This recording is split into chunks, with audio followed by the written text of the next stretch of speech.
Iglesia, que el Señor te bendiga, te saludo con la paz del Señor Jesucristo en este día sábado.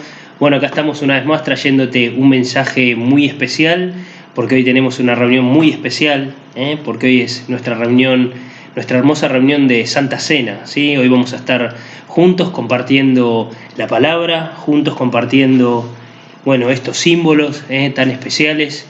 Así que te digo como lo hago en cada una de estas reuniones. Si estás arrancando a ver el mensaje antes del horario pactado, que es 8:30 de la noche o 20:30, poné pausa, espera un poco y 20:30 compartimos todos juntos, ¿sí? Para poder, bueno, participar de la Santa Cena como iglesia, como hermanos, como cuerpo del Señor, ¿sí? Bueno, te digo también otra cosa que te digo siempre: espero que estés buscando de Dios, espero que estés orando, buscando en este tiempo extraño, al mismo tiempo nada extraño, porque ya lo tenemos escrito en la palabra de Dios que todo esto iba a acontecer, ¿no? Esas señales que anuncian que nuestro Señor está más cercano que nunca. Así que literalmente tenemos las señales. Literalmente el tiempo está anunciando que el Señor viene, así que yo hoy te digo una vez más, como lo hago en cada uno de nuestros mensajes: es tiempo de orar, es tiempo de buscar, es tiempo de consagrarnos. Si en la voluntad de Dios está demorar un poco más para venir a buscarnos, bueno, cuando todo esto pase, si pasa, tendremos un gran trabajo por hacer. Pero si el Señor viene, que te encuentre velando, que te encuentre orando, ayunando, buscando, dejando de lado todos los deseos de la carne, dándole prioridad al reino de los cielos, dándole prioridad a esa búsqueda continua de la presencia de Dios, porque eso es lo que nos pone a cada uno de nosotros delante de los ojos de Dios. Si Él llega a venir como una iglesia o como un hijo de Él digno de ser tenido para ese momento. Así que búscalo, limpia tu vida, santificate, amén, santificate, pero con todas tus fuerzas, no por miedo, no por compromiso, sino realmente por amor, por pasión de Él, por deseo, por hambre de su presencia. Es un tiempo de buscar de Dios de una manera muy distinta a cualquiera que hayas podido haber tenido, ¿sí? ¿Por qué? Porque Cristo viene. Cristo viene. Jesús nos dejó estas señales o estas enseñanzas. Cuando todas estas cosas comiencen a acontecer, esa generación no va a pasar sin que todo lo que está escrito finalmente se concrete. Así que es un tiempo, como bien te dije, para buscar de Dios con todas tus fuerzas. Amén. Es un tiempo para orar, para buscar, para ser determinante, ¿sí? El Señor te está llamando a un tiempo de santidad, a un tiempo de búsqueda, como nunca antes en tu vida, ¿sí? Y si el Señor viene, una cosa que quiero decir, si el Señor no viene, perdón, y retarda su venida, una cosa que quiero decirte: si ves que pasa todo esto, más fuerte que nunca vas a tener que buscar de Dios. No es para bajar los brazos, sino para seguir adelante, para seguir entendiendo de que Cristo viene, ¿sí? Hace 2000 años atrás el Señor dijo: toda la iglesia diga sí, ven Señor Jesús.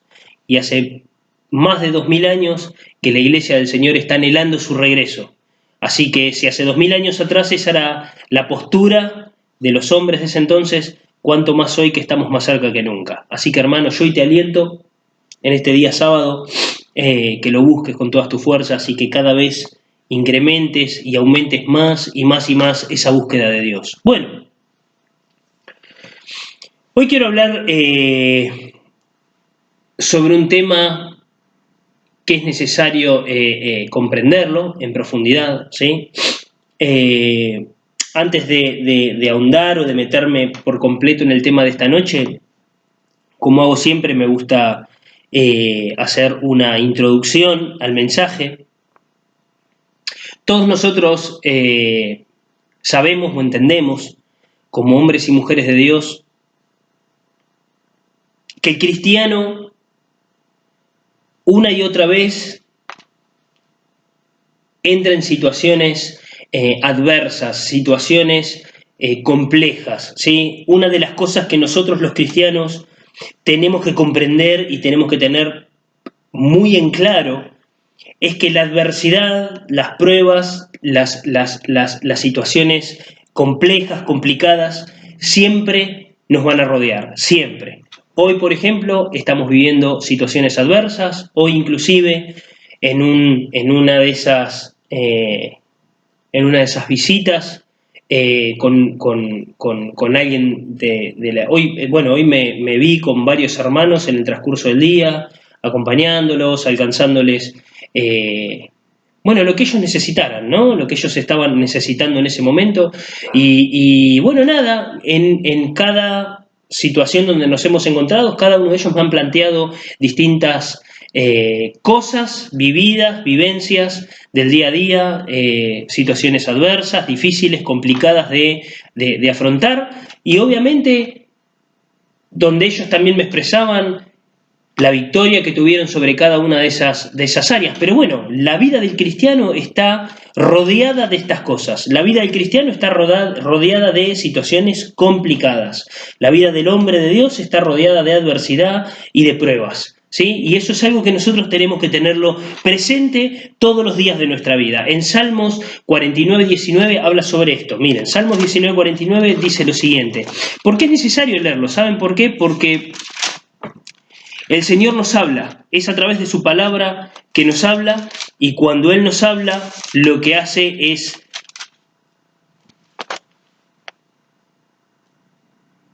marcarnos un rumbo. El Señor nos marca un rumbo y nos dice, bueno, esta es la verdad, esta es la realidad. Y cuando Él nos muestra cuál es la realidad, bueno, nosotros vamos a caminar confiados. Entonces, tenemos que comprender de que la adversidad, la prueba, la situación difícil rodea al cristiano, ¿sí? Salmo 34, 19 dice, muchas, no dice algunas, dice muchas son las aflicciones del justo, pero de todas ellas le librará Jehová, ¿sí? Muchas son las aflicciones que tenemos los hombres y las mujeres que amamos a Dios, pero Dios de todas ellas nos libra, ¿sí? Entonces, vamos a estar rodeados de situaciones adversas, muchas, pero de todas ellas la palabra de Dios nos muestra, como les dije recién, nos guía, nos habla, nos encamina para que nosotros entendamos cuál es el rumbo, para que entendamos que tenemos que seguir, para que entendamos que no tenemos que bajar los brazos. Y es de esta forma que nosotros comprendemos, entendemos que a pesar que las aflicciones son muchas, de todas ellas Dios nos libra. En Primera de Pedro 5:8 también encontramos lo siguiente, hablando sobre esto mismo, ¿no? Primera de Pedro 5:8 dice lo siguiente.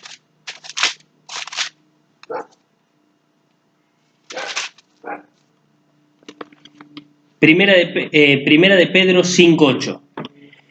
Sed sobrios y velad, ¿sí? Está hablando de esa postura de estar atento, de estar alerta, de estar velando, ¿sí? Sed sobrios y velad, porque vuestro adversario, el diablo, como león rugiente anda alrededor no de la casa ni de la calecita, sino alrededor nuestro, buscando a quien devorar. O sea que Satanás y todo el mundo espiritual que va junto a él, que camina junto a él, que se mueve bajo sus indicaciones, están las 24 horas del día, como leímos en Salmo. Muchas son las aflicciones, o sea de que durante todo el tiempo Él está dando vueltas. Durante todo el tiempo Él está dando vueltas.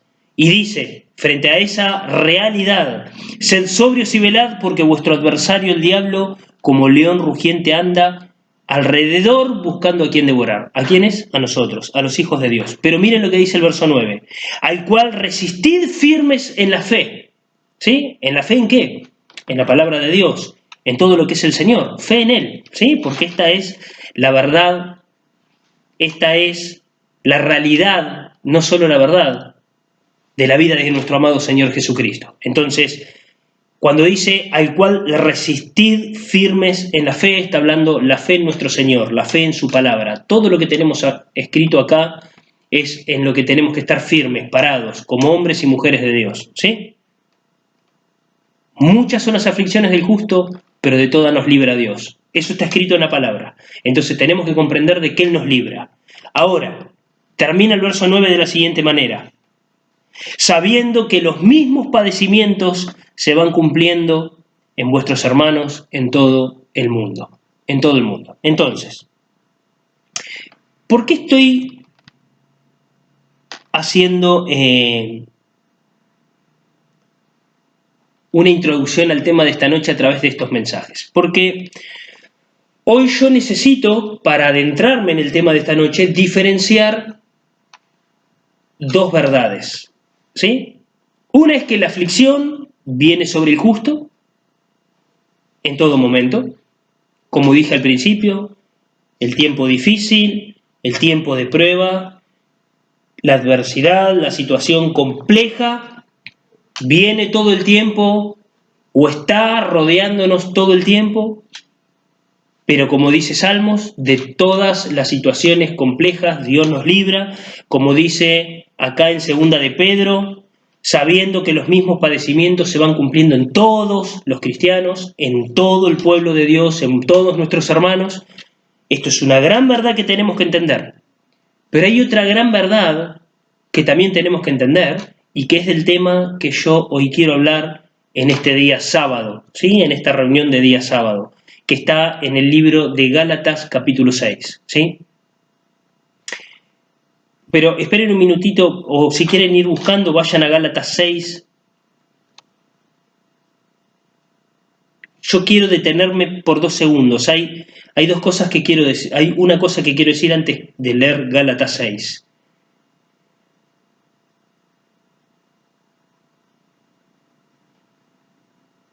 Las pruebas y los padecimientos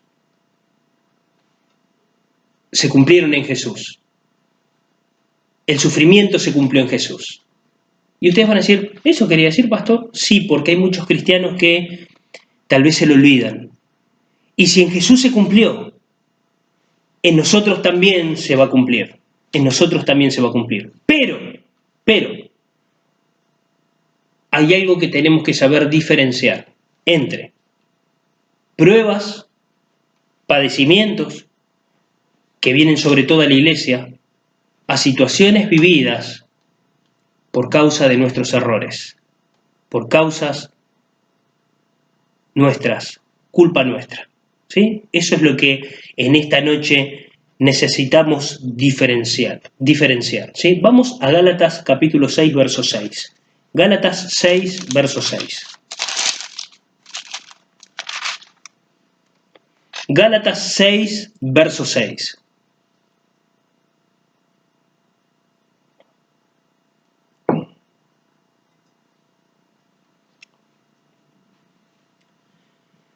Dice así: el que es enseñado en la palabra, haga partícipe de toda cosa buena al que lo instruye. Verso 7. No os engañéis. Está marcando este punto. No os engañéis. En pocas palabras, te lo voy vamos a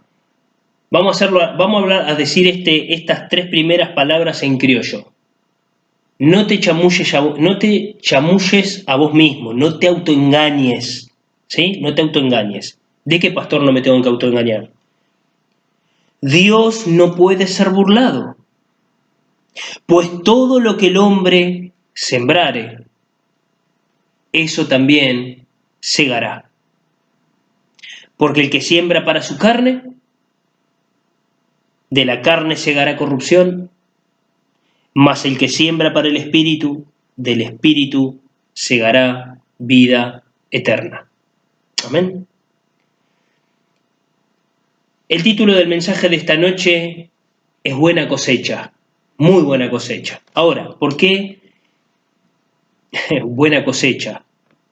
Porque yo te garantizo que lo que vos siembres va a tener una muy buena cosecha, tanto sea lo que es de la carne como lo que es del Espíritu.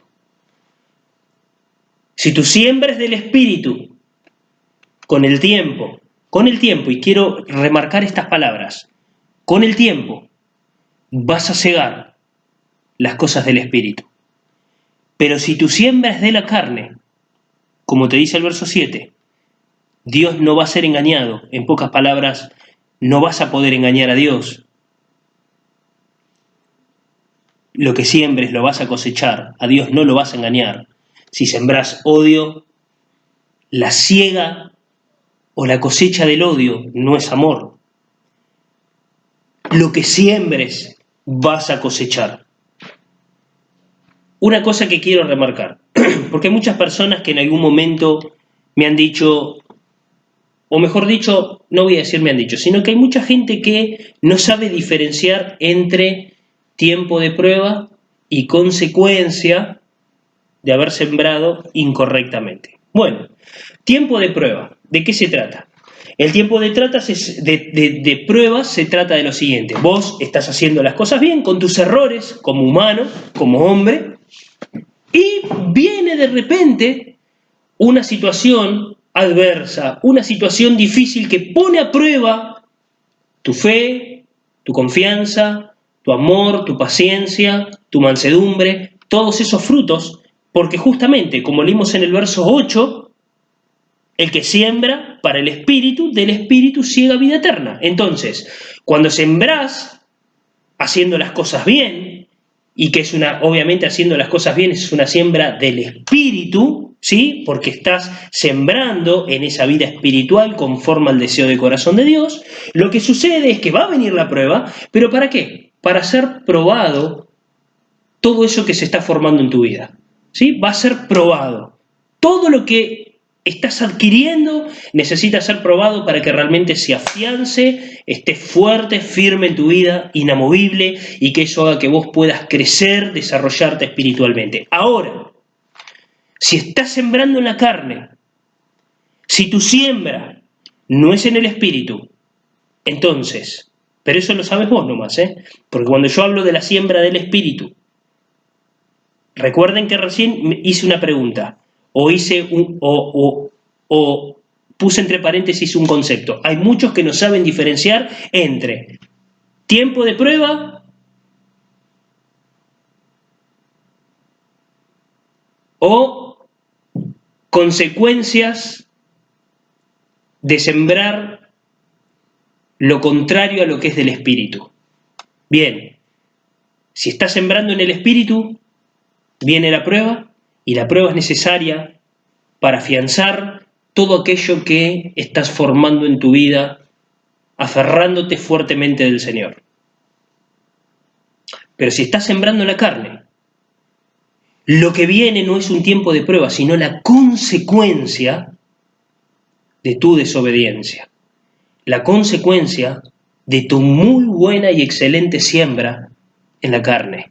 Porque como te dije, no como te dije, como te dijo la palabra, todo lo que el hombre sembrare, eso también cosechará.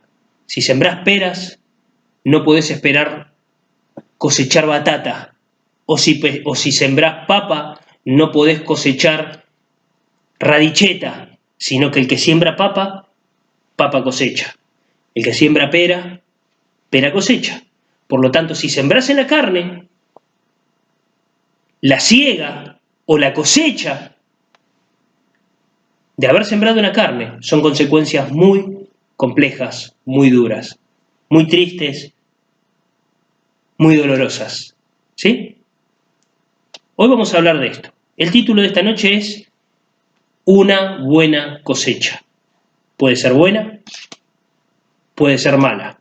¿Qué es mala la cosecha? No, mala en el hecho de que si vos sembrás abrojos, no esperes que cuando el arbolito o la plantita crezca, sacar una pera para disfrutarla.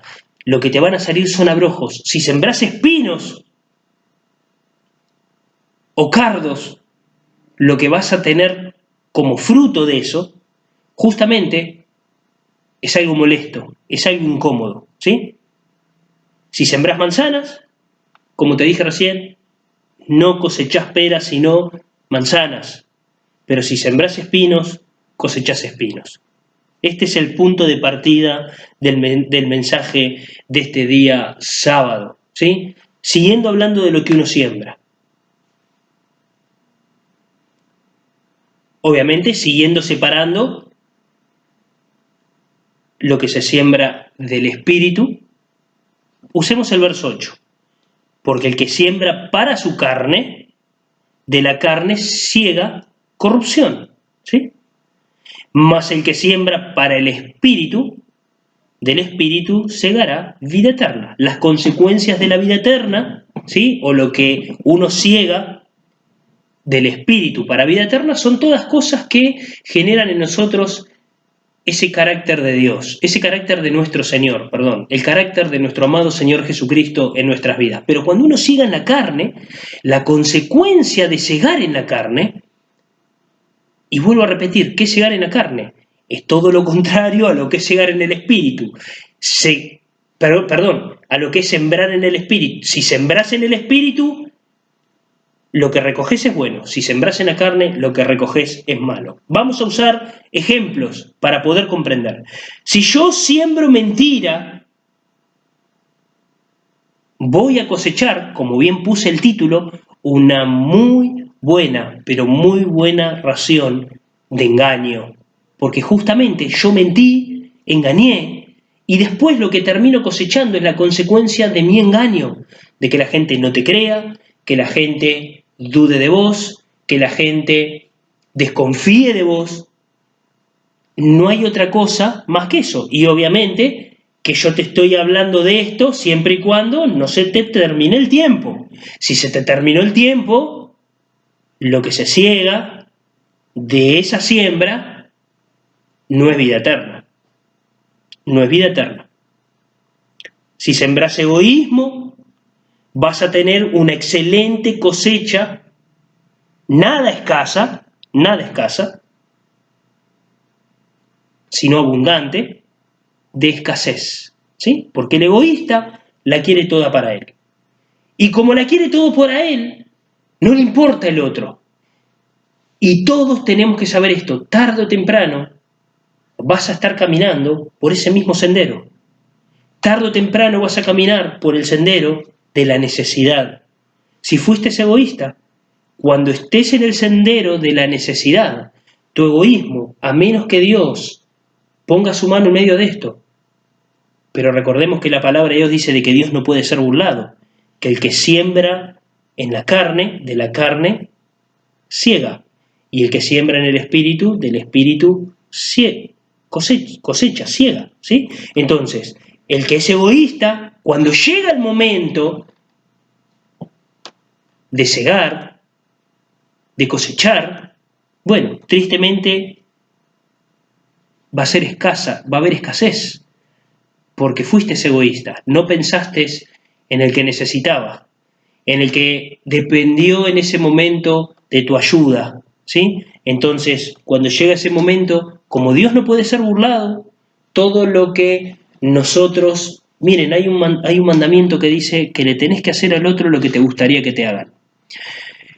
Y si bien los cristianos disfrutamos, a pesar que hemos hecho cosas malas, de muchos bienes y de muchos beneficios, tenés que saber de que cuando llegue ese momento, no tenés que olvidar ese momento donde vos no pensaste en el otro. Puede llegar a ser la consecuencia de tu egoísmo. Otro ejemplo más. Si sembrás traición, seguramente tendrás una excelente cosecha de desconfianza. ¿Por qué de desconfianza? Porque el que traiciona, lo que ciega para sí mismo o lo que cosecha por causa de su traición, es la desconfianza de aquel a quien traicionó. Y obviamente que si traicionó, de boca en boca, lo que sucede es de que todo el mundo se entera de esa traición y genera también la misma desconfianza hacia esa vida. A ver, a lo que quiero ir con estos 3 o 2 o 4 ejemplitos que estoy haciendo es lo siguiente. No os engañéis, no te engañes, Dios no puede ser burlado. Vos no podés agarrar y decir, hago esta, total, no pasa nada. Dios no puede ser burlado, no te engañes, porque todo lo que el hombre sembrare, eso también segará. Hoy la enseñanza o el lema de este día sábado es ¿Qué estás sembrando? ¿A qué le estás dedicando tiempo? ¿En dónde estás sembrando? ¿Cómo estás sembrando? Hoy hay padres que siembran en sus hijos cero corrección, cero enseñanza de la verdad. Mucho del mundo, nada de Dios o poco de Dios. Piensan que decirles eso no se hace es suficiente. No, eso no se hace, hijo, portate bien. No es suficiente, porque son tus frutos delante de todos, no solo de tus hijos, ellos también son parte del número, son tus frutos delante de todos los que tienen el poder para hablar por vos. ¿Sí? Son los que tienen el poder. Son tus frutos los que tienen el poder para hablar de qué tipo de persona sos. Y obviamente que si vos haces las cosas mal delante de tus hijos, por ejemplo, ya que estoy hablando de ellos, y no los corregís, no los exhortás, tienen tu mala enseñanza y ese 0% de tiempo dedicado de parte tuya sobre sus vidas. Por lo tanto, si eso es lo que estás sembrando en ellos, mañana no vas a cegar nada bueno en sus vidas. No vas a cosechar nada agradable. Algo que tenemos que tener en claro. Los frutos del Espíritu Santo, bien digo, son los frutos del... Hay frutos del Espíritu, que son los que tienen que existir en nuestra vida. Ahora, el fruto del Espíritu también tiene que dar su fruto. Por ejemplo, uno de los frutos del Espíritu Santo es el amor. Pero el amor, si no tiene obras, está incompleto. ¿Se entiende? La palabra de Dios dice, mostrá tu fe sin obras y yo a través de mis obras mostraré la fe que tengo. Entonces, los frutos del Espíritu son un montón de cosas que encierran el carácter de Dios, el carácter de nuestro Señor en nuestra vida, los frutos del Espíritu Santo. Ahora, si yo digo que tengo fe, pero no doy esos frutos de mi fe, entonces mi fe es incompleta. Lo mismo pasa con el amor. ¿Y qué es lo que pasa cuando nuestro fruto es incompleto? Cuando llegue el momento que nos encontremos cara a cara con el Señor, tenemos un fiel ejemplo en el libro de Marcos, de que eso es cortado y echado al fuego. En Marcos 11 dice lo siguiente, Marcos 11,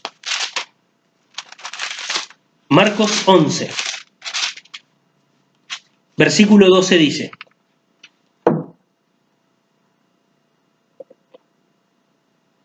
Marcos 11, 12. Escuchen esto, Al día siguiente, cuando salieron de Betania, tuvo hambre. ¿Quién? Jesús, obviamente, ¿no? Y viendo de lejos una higuera que tenía hojas, fue a ver si tal vez hallaba en ella algo. Pero cuando llegó a ella, nada halló sino hojas, pues no era tiempo de higos. Entonces Jesús dijo a la higuera, nunca jamás coma nadie fruto de ti, y lo oyeron sus discípulos. Vamos al verso 20. Y pasando por la mañana, vieron que la higuera se había secado desde las raíces. Entonces Pedro, acordándose, le dijo, Maestro, mira la higuera que maldijiste, se ha secado. Respondiendo Jesús, les dijo, tened fe en Dios, porque de cierto os digo que cualquiera que dijera a este monte, quítate y échate en el mar, y no dudar en su corazón, sino creyere que será hecho lo que dice, lo que diga, le será hecho. Por tanto os digo, que todo lo que pidiereis orando, creed que lo recibiréis y os vendrá. Pero miren el verso 25, el pequeño detalle que hace. Y cuando estéis orando, perdonad si tenéis algo contra alguno, para que también vuestro Padre que está en los cielos os perdone a vosotros vuestras ofensas.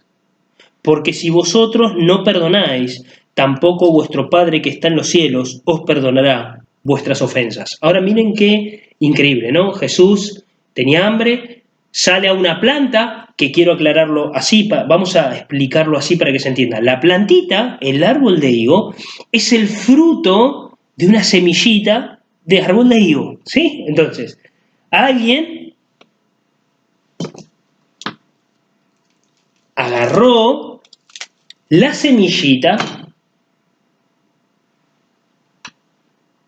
de la higuera, la puso en tierra, ¿sí? La puso en tierra, la tapó, la cuidó y creció el fruto de esa semilla, el árbol de higos, ¿sí?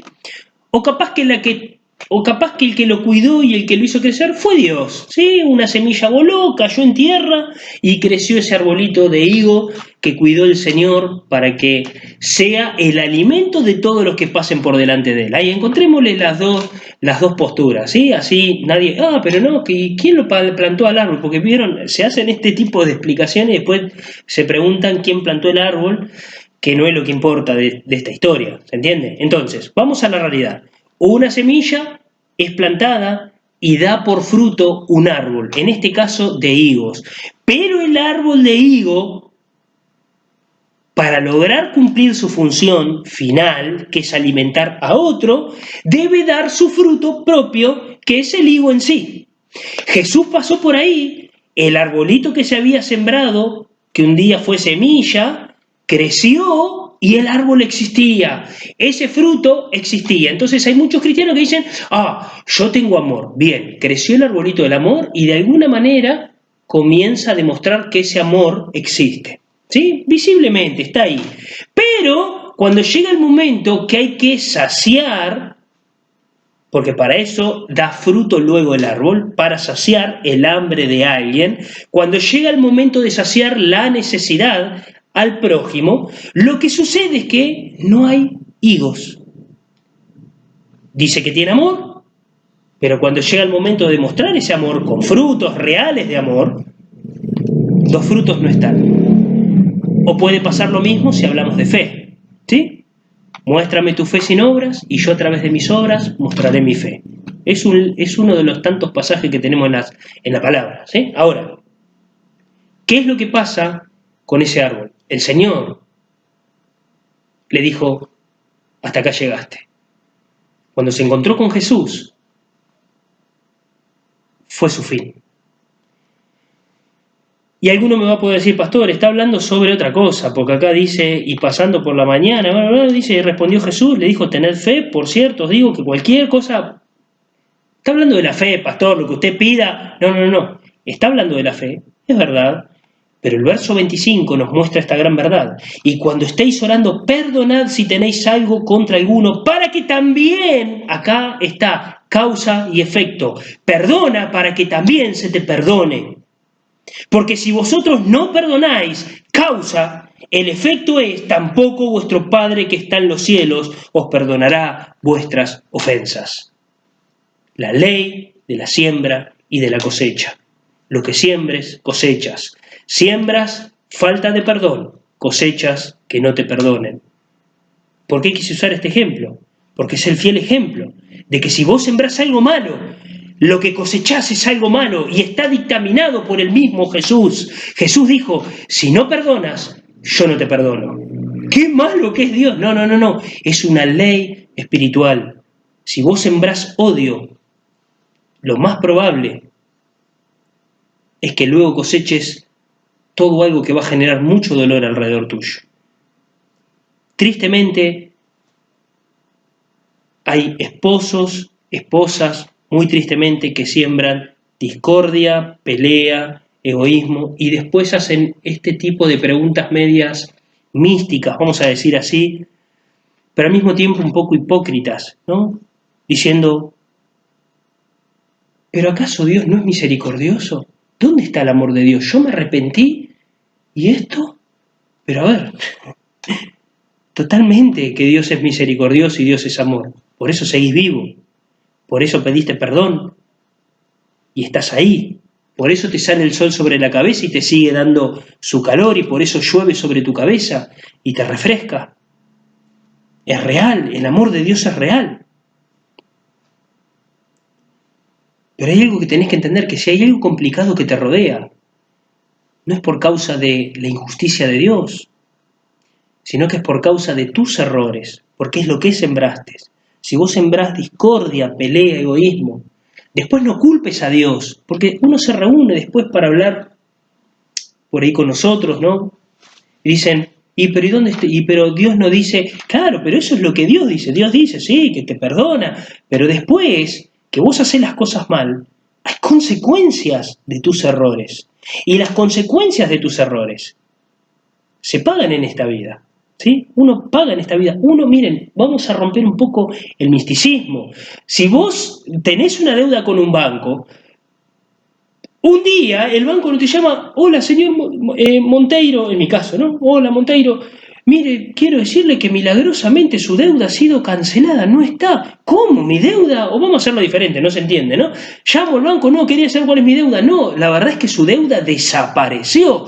Un milagro, no existe mi deuda. ¡Ah! Un milagro, quedé sin deuda. Bueno, no, a ver, puede ser que suceda. 1 en 10 millones. Vamos a hacerla menos difícil. 1 en 1.000.000. 1 en 1.000. Pero el resto, todos tienen que pagar la deuda. Todos pagan la deuda. ¿Por qué? Porque si te metiste en una deuda, la deuda se te reclama hasta que la saldes. No seas místico. La deuda de tu pecado es la que se olvida. Es inmediato. Pedís perdón, Señor, perdona. Inmediatamente Dios salda tu deuda, porque eso fue lo que hizo Jesús en la cruz. Pero la consecuencia de tu error en esta vida, eso lo dispone Dios si se salda inmediatamente o no. El Señor puede decir, queda absolutamente todo saldado. O el Señor puede decirte, ahora vas a ser tratado por no haber pensado antes, cuando se te trató de llevar a la reflexión, a que cambies tu actitud. Cuando se te instó a través de la exhortación a cambiar y no hiciste caso, ese hubiera sido el tiempo correcto para no pagar, para no cosechar hoy lo que estás cosechando. Pastor, entonces estoy condenado. No, Dios te da una nueva oportunidad, pero yo necesito decirte de que cuando vos pedís perdón, Dios te perdona, porque el amor de Dios, la misericordia de Dios es grande, para eso murió Jesús en la cruz, para que nosotros alcancemos la vida eterna. Pero si cometiste errores, vas a tener que velar, vas a tener que humillarte, quebrar tus rodillas delante de Dios, para que el Señor realmente corrija eso, pero eso va a demandar mucho tiempo de prueba sobre tu vida. No te estoy hablando una aberración, te estoy hablando de la realidad, porque la Biblia lo dice. Dios no puede ser engañado. Lo que siembres, cosechas. El que cosecha, el que siembra en la carne, de la carne segará. El que cosecha del espíritu segará.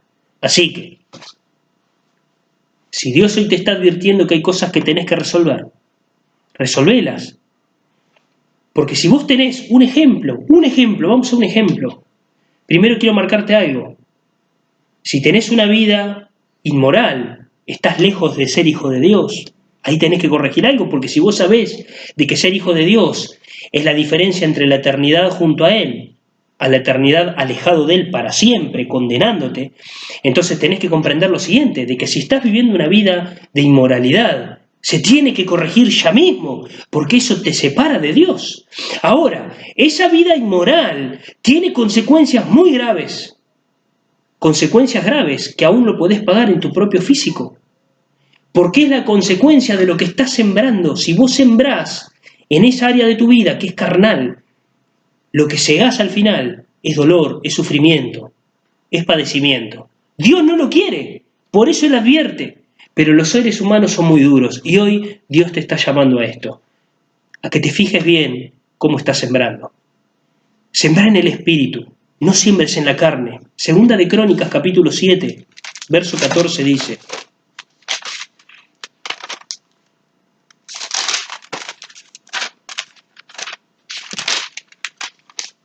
Segunda de Crónicas 7:14 dice: Si se humillare mi pueblo, sobre el cual mi nombre es invocado, y oraren, y buscaren mi rostro, y se convirtieren, escuchen esto, de sus malos caminos. ¿Qué es un malo camino? Los de la carne. Aquello a lo que yo hoy te estoy exhortando, de que no siembres en ellos. Entonces yo iré desde los cielos y perdonaré sus pecados y sanaré su tierra. Él promete sanar tu tierra. Si vos seguís sembrando, y luego de que sembrás una y otra vez en la carne, aparece finalmente el fruto de esa siembra. No le reclames después a Dios por qué no sanás. Porque justamente, si Él no sana es porque estás pagando el precio de tu error. Él no quiso, Él te advirtió. Seguramente siempre estuvo la voz de Dios hablándote cerca, al oído. Pero bueno, yo estoy seguro de algo. Todas las cosas nos ayudan para bien. Hiciste las cosas mal, te arrepentiste, Dios te perdona. Paga el precio. Te va a ayudar para bien, vas a alcanzar la vida eterna. Y eso es lo importante. Y si Dios después quiere saldar la deuda, es su decisión. Amén. Esa es su decisión. Ahora, vamos a pasar la Santa Cena porque el tiempo ya se extiende y se va a hacer muy largo. Pero antes quiero leerte qué significa humillarse. Si se humillare mi pueblo. Mirá.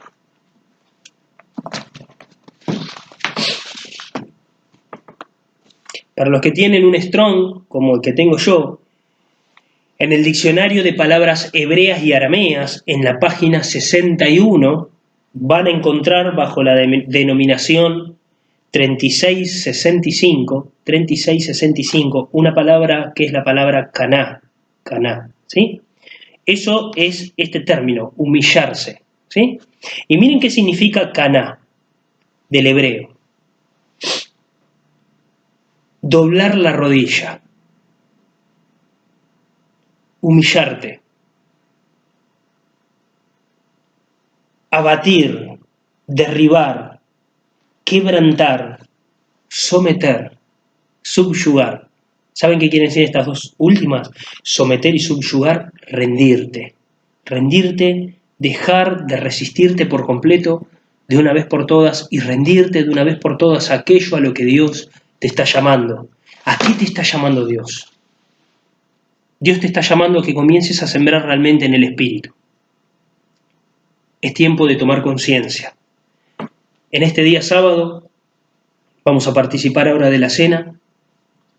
El llamado de parte de Dios para tu vida, dado que los tiempos hablan por sí solos. Sembra en el Espíritu. El Señor viene. Amén. Él te ama. Envió su Santo Espíritu, todo lo podés alcanzar en Él. Pero tenés que tener la decisión firme y radical de que si vas hacia esta dirección. Cuando hice el llamado de parte de Dios a cambiar y empezar a sembrar en el Espíritu para luego cosechar lo que es del Espíritu, esta dirección debe cambiar hacia el otro rumbo, hacia el rumbo que el Señor te está marcando. Amén. Vamos a orar así participamos de la cena, vamos a ordenarnos delante de Dios porque eso es muy importante para poder participar. Amén. Te invito a cerrar tus ojos. Señor, te damos gracias en este día sábado por esta reunión preciosa, por este tiempo tan especial que nos has dado, Señor, de compartir tu palabra. Gracias porque hoy tú nos has hablado una vez más, Señor, sobre la importancia de cuidar el reino de los cielos en nuestra vida, de cuidar esto tan precioso que pusiste en nuestro corazón, que es la eternidad, la salvación, la vida eterna, Señor. Porque ese fue un precio muy alto que pagó Jesús en la cruz. Ayúdanos a cuidarlo, Señor. Gracias, Señor, porque a través de tu palabra tú nos corriges, tú nos enderezas, tú nos guías, Señor. Nos guías hacia ese rumbo o hacia esa dirección en que tú anhelas, deseas que nosotros caminemos. Gracias, Señor, porque es tu palabra la que habla en nuestras vidas. Es tu palabra, Señor, que sale directamente de tu boca, Señor, hablándonos y diciéndonos cuál es el deseo, cuál es el anhelo que tú tienes para cada uno de nosotros, tus hijos. Ayúdanos, Señor, en el nombre de Jesús, a aferrarnos firmemente, fuertemente a tu palabra, a tu verdad, porque ella es lumbrera a nuestra alma, lumbrera a nuestros pies. Señor, toca el corazón de cada uno de mis hermanos en el nombre de Jesucristo, que tiene poder. Señor, fortalece a tu iglesia. Padre, en este día nosotros venimos delante de ti, poniéndonos a cuentas delante de tu presencia, Señor.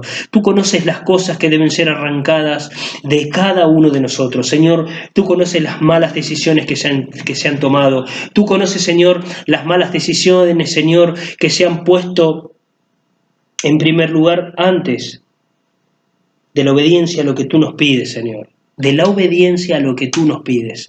Por eso en esta hora nosotros te pedimos, limpia nuestra alma, Señor, lava nuestras vestiduras, perdón por la rebeldía, perdón, Señor, por la desobediencia, perdón por el orgullo, perdón, Señor, por el egoísmo, por la vanidad, Señor, perdón por haber puesto en primer lugar cualquier cosa que a ti te desagrade. Sobre todo, Señor, en esta noche, nosotros te pedimos perdón si hemos permitido un pensamiento malo hacia cualquiera de nuestros hermanos en la fe, Señor, hacia cualquiera de nuestros hermanos. Aún pedimos perdón, Señor, delante de ti. Nos ponemos a cuentas delante de ti si hemos permitido algún sentimiento malo, Señor, hacia nuestro prójimo, Padre, porque tu palabra dice que nosotros tenemos que amar a nuestro prójimo como a nosotros mismos.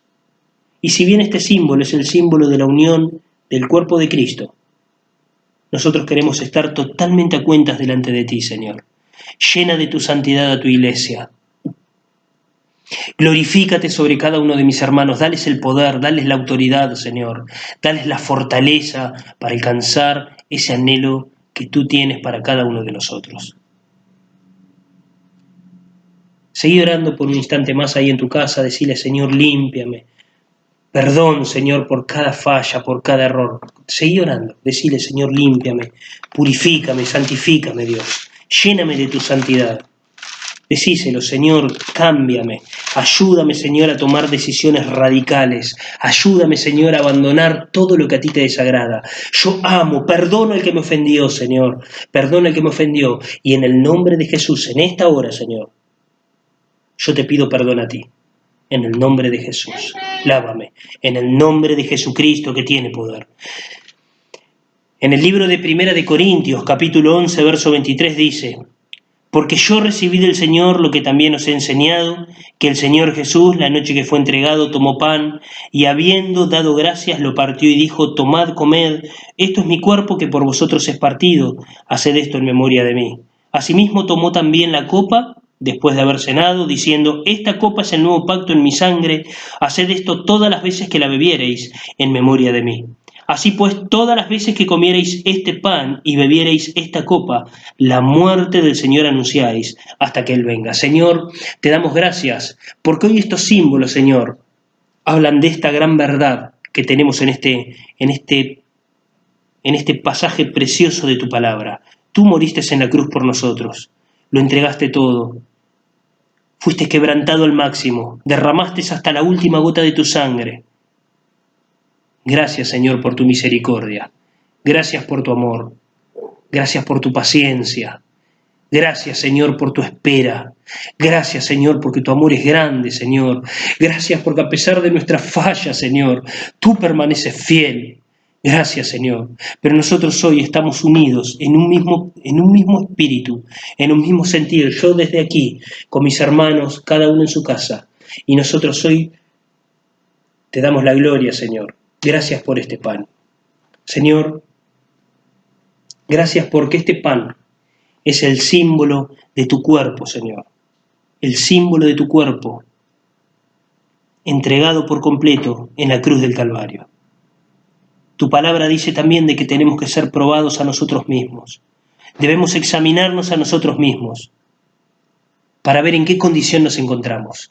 Por eso en esta noche, Señor, nos examinamos y encontramos paz con nuestros hermanos. Gracias por la vida de cada uno de mis hermanos.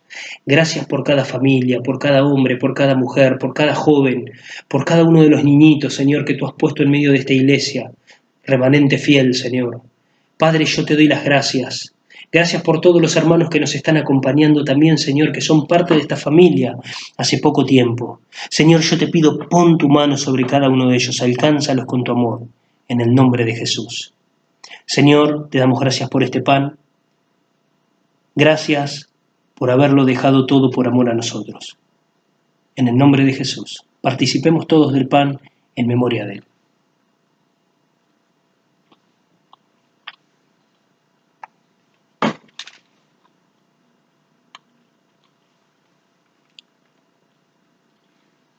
Tú eres santo, Dios. Señor, te alabamos, te exaltamos, te adoramos, te bendecimos. Tú eres digno de toda la adoración, digno de toda la gloria. Nadie como tú, Jesús. Nadie como tú, mi Señor amado. Señor, tú también un día levantaste la copa, después de que cenaste, y dijiste que esta es la copa del nuevo pacto en tu sangre. Y nos recordaste que lo hagamos cada vez que estábamos reunidos en memoria tuya, Señor. Y hoy levantamos esta copa porque entendemos que es el símbolo de tu sangre derramada en la cruz. Gracias por esta sangre, porque es a través de ella que yo alcanzo el perdón de mis pecados, la unión a mi Padre Celestial nuevamente, el acceso ha quedado libre, el velo se ha roto, Señor. Gracias, gracias por tu misericordia. Gracias por tu sangre en la cruz, Señor.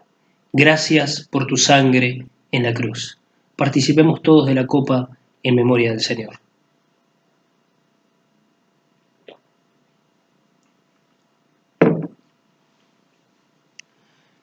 Señor, nosotros te damos la gloria a ti, Padre mío. Gracias por este tiempo especial.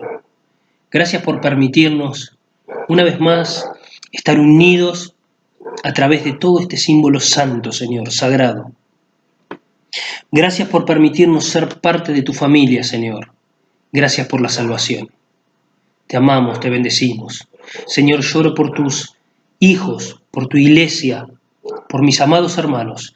Fortalécelos, levántalos, llénalos del poder de tu Espíritu Santo, inúndalos con la santidad, Señor, que tú anhelas que exista en ellos, inúndalos con toda la potencia de tu santidad en el nombre de Jesús.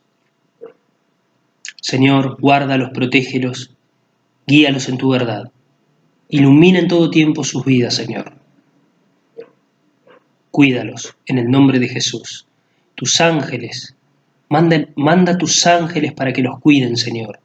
En el nombre de Jesús yo clamo, manda tus ángeles para que cuiden a mis hermanos. Guárdalos y protégelos, en el nombre de Jesús. Señor, encomendamos todo en tus manos, en el nombre de Jesucristo. Y tuya es la gloria, la honra y el poder. Amén y amén. Que el Señor te bendiga grandemente. Búscalo porque Él hoy puede ser hallado. Amén. Y te digo como en cada reunión, Maranata, el Señor viene.